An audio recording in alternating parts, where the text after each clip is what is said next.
السلام علیکم ورحمۃ اللہ وبرکاتہ۔ سامعین کرام، سورۃ النور یعنی اللہ سبحانہ و تعالیٰ کی جو شریعت ہے، یہ سورۃ النور جو مدنی صورت ہے، سورہ مومنون مکی صورت تھی اور یہ سورہ نور مدنی صورت ہے۔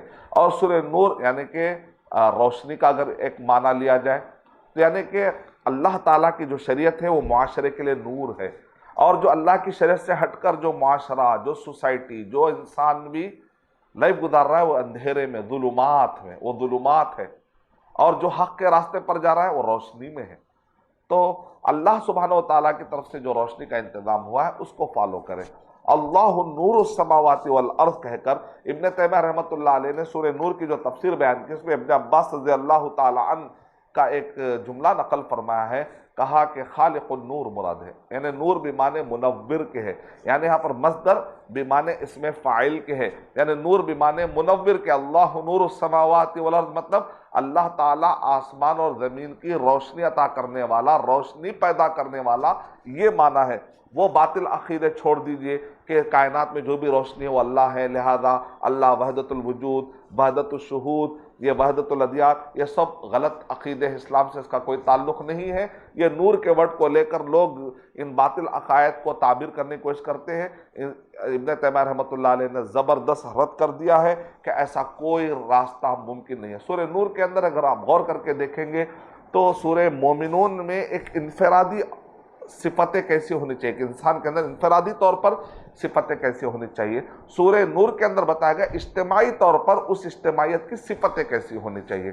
سورہ نور چونکہ مدنی صورت ہے، اس کے اندر آداب استئذان بتائے گئے ہیں کہ گھر میں جائے تو اجازت لے کر جائے، بغیر اجازت کے نہ چلے جائے، بے پردگی ہو سکتی ہے، کسی نامحرم پر آپ کی نگاہ پڑ سکتی ہے، تو بے پردگی اور پردہ کے مسائل بتائے گئے ہیں، محرم اور نامحرم کے مسائل بتائے گئے ہیں، اور اسی طرح حجاب کے مسائل بتا دیے گئے ہیں، بالغ اور نابالغ بچوں کے احکامات بتا دیے گئے ہیں، مجلس کے آداب اور گفتگو اور اس کے طرز معاشرت، یعنی کہ عمومی طور پر معاشرے کے اور بالخصوص خاندان کے بہت سارے مسائل آپ کو ملتے ہیں۔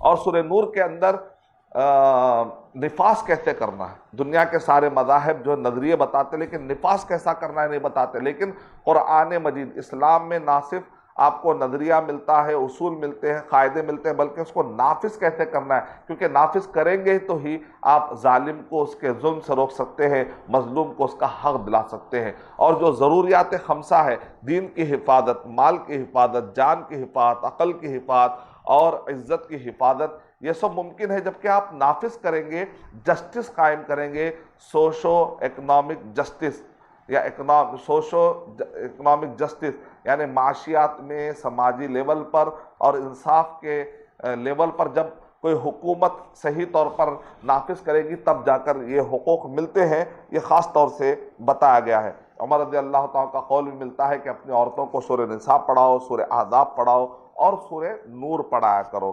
تو اس سے اس صورت کا تھوڑا سا آپ کو اندازہ ہو جائے گا اور ایک بیک گراؤنڈ آپ کے سامنے آئے گا۔ آمین وآخر دعوانا الحمدللہ رب العالمین۔ السلام علیکم ورحمۃ اللہ وبرکاتہ۔ اور مزید ویڈیوز کو دیکھنے کے لیے آپ ہمارے یوٹیوب چینل کو سبسکرائب کریں۔ فجزاکم اللہ خیرا۔ الدعوة نور وضاء تجلو ظلمات الحيران، منهج خير الناس جميعا لا يبلى عبر الأزمان. الدعوة نور وضاء تجلو ظلمات الحيران، منهج خير الناس جميعا لا يبلى عبر الأزمان. فالحكمة تكسو